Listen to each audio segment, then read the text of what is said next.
بسم الله الحمد لله والصلاة والسلام على من لا نبي بعده السلام الله عليكم ورحمة الله وبركاته waxaa jiray muuqaal hore oo aynu kaga soo hadalnay waxa loo yaqaano ideological subversion ama nidaamka loo dumiyo dawladaha waxaynu markaa galaynaa qaybtii labaad ee ideological subversion waxaynu soo tilmaamnay ideological subversion-ka inuu yahay hab loo dumiyo ama loo burburiyo dawladaha oo ay dawladaha waaweyn adeegsadaan iyagoo isku adeegsada dawladaha ka yarar bay u adeegsadaan waana nidaam la burburinayo dawladda arrimaheeda gudaha oo dhan iyadoo aan hub loo adeegsan iyadoo aan wax ciidan militariya aan lagu weerarin nidaamkani waxa uu sayn hore u tilmaamnay target ka dhigtaa afar meelood meesha koowaad waxaynu ku soo tilmaamnay waxa la yiraahdo demoralization ama niyad jabinta bulshada meesha labaad waa in bulshada lagu sameeyo deganaansho la'aan baynu tilmaamnay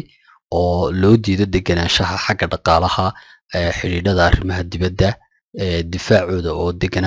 deganaanta laga ilaaliyo nidaamka saddexaad waa in lagu sameeyaa crisis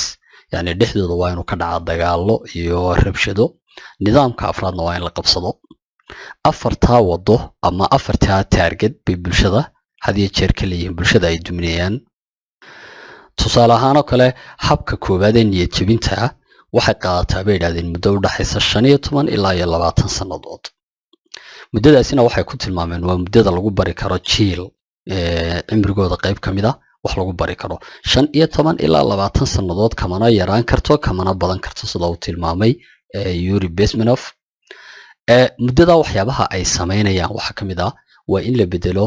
aragtida jiilka waxbarasho yani wuxuu ka wadaa isagu wixii ay aaminsanayeen ha fikirkoodii waa in la bedelaa waxyaabaha ay qabanayaan waxa ka mid ah in bulshada ay dhex galaan oo waxay sameystaan nidaam ay bulshada ku dhex galaan waxay sameystaan nidaam propaganda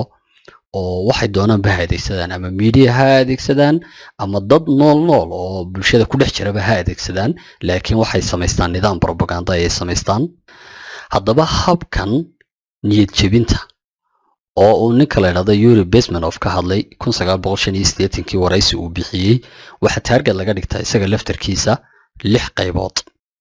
yani waxa la isku dayaa 6 qaybood in bulshada laga burburiyo bulshadaasi ha ahaato bulsho muslima ama ha ahaato bulsho aan muslim ahayn laakiin diin aaminsan wuxuu ku leeyahay isagu kow waa in laga burburiyaa dhinaca diinta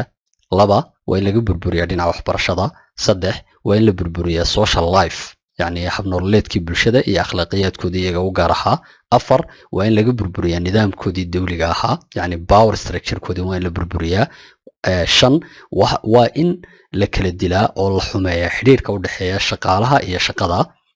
تضبع وين لدحك على الشرعية دودا هي النظام كودا اسمه مول أيليهن وين لدحك على دي يعني شروع الصبي النظاميو لوديتشيا lixda meelood ayaa targetka demoralization-ku uu noqonaya yani aragtida subversion-ka ayaa waxay tahay cadowgaaga adigu hala dagaalamin huba u adeegsanin ciidam ha u adeegsanin laakiin cadowgaaga waa inaad ka burburisaa wax kasta oo uu qiimeeyo yani dalahaan waxa uu qiimeynayo waa inaad burburisaa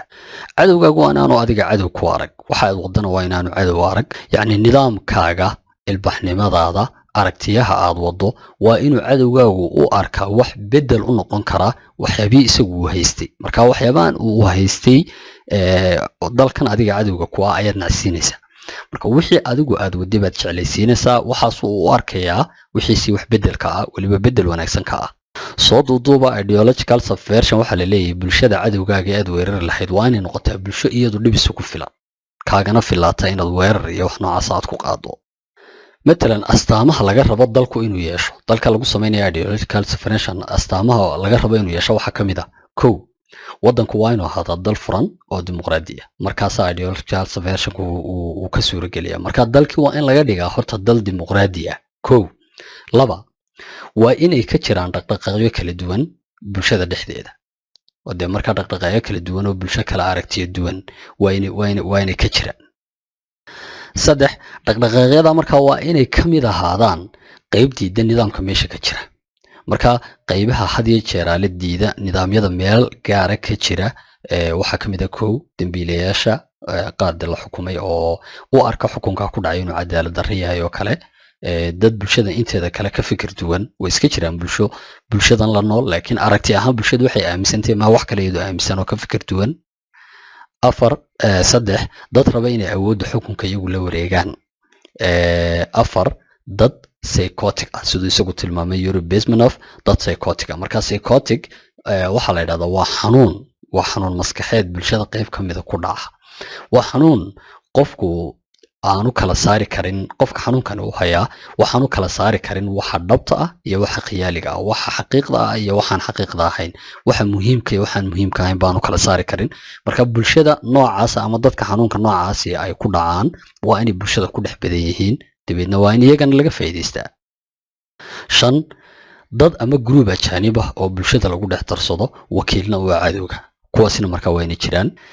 marka shanta qaybood ee kala duwan oo bulshadii dhexdeedii ku jira oo kamid ah dhammaan qaybahaasi ayaa hal dhinac loo jahaynayaa waxaana laga dhigayaa xoog burburin kara bulshada waana la taageerayaa okay haddaba marka uu yimaado xagga diinta sida uu tilmaamay Yuri Bezmenov ama Thomas Schumann ninka la magacaalaha wuxuu yiri horta waxaad isku dayaysaa inaad baabiiso diintooda waa haddii ay ku suura gasho laba waxaad ka dhigtaa diintooda wax lagu maadsado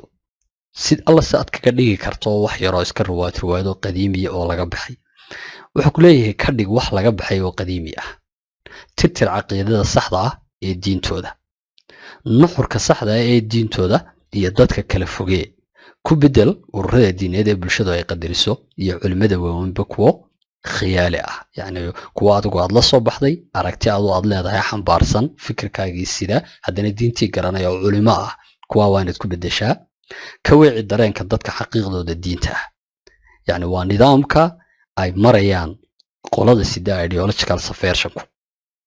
waana xaqiiqa dabcan marka talaabooyinka la raaco dee dadkii diintoodii qaar laga niyad jabin karo dibadna waa qayb kamid ah waa point yani lixda qodob ee niyad jabinta ama demoralizationka waa qodob kamid ah in laga niyad jabiyo duuduub ahaan diintoodii ay aaminsanaayeen xagga waxbarashada oo kale uu ku leeyahay waa inaad ka tirtaa maankooda inay bartaan aqoonta nacfiga leh tusaale ahaan oo kale halkaad ka bari lahayd buu ku leeyahay science bar taariikhda dagaalada ka dhaca magaalooyinka iyo taariikho aan ka hadlayn dhacdooyin macno ugu filan iyaga bar habka cunto karinta bar arrimaha jinsiga iyo taranka aadamaha bar dhaqaalaha guriga waa aqoon dhan oo fara badan oo aan dee xad lahayn bur ayuu ku leeyahay aqoontaasaad liis dheer bad ayuu isagu saa u tirinayaa dabeedna waxay iloobayaan aqoontii nacfiga lahayd 20 sano dabadeed aqoontan waxa ku soo baxaysaa aqoon aan nacfi lahayn guud ahaan marka aqoontii way ka niyad jabayaan marka waxa laga niyad jabiyay xaggii diinta laba waxa laga niyad jabiyay xaggii aqoonta laga niyad jabiyay ilaa 4 qaybood oo kalena waanu tilmaamnay oo laga niyad jabinayo arrimaha bulshada uu ka mid yahay marka guud ahaan bulshadii ama jiilkaas wuxuu noqonayaa ama bulshadaasi 20 sano dabadeed dad aragtiyaha waaridka ah ee cadowga u keenay u boga aragtiyahoodii iyo habnoloodkoodiina ka niyad jabsan oo nacay ayay noqonayaan waxa sahlanaanaya markaas saddexda target ee kale si sahlan in loo fuliyo oo يعني arrimooda gudaha khalkhal inagu sameyn karo oo deganaanta laga qaadi karo waxa sahlan in dagaal dhexdooda laga abuuri karo waxa sahlan ugu dambeyn in la qabsan karo ayaa fududaanaysa markaa wuxuu gulay cidda tusaalahaan haddii uu qabsado hogaamiye ama ay qabsadaan dad aragti saxa leh oo waxaan iska qaban karaa haddii ay qabsadaan dalkaasi waxay u baahanayaan intii ummadan maskaxdooda la maydhay in leegoo kale u baahanayaan tusaalahaan waxay u baahanayaan 15 ilaa 20 sannadood inay bulshada wax baraan inay nidaamkii iyo wixii maskaxdooda lagu shubay ay ka maydhaan ayay u baahanayaan marka balada maanta qaybtaas aynu ku diin doonaa 4 qaybood ee demoralizationka ee kale insha Allah ta'ala muuqaal kale aynu kaga hadli doonaa salaamu alaykum waraxmatullaahi wabarakaatuh muuqaalka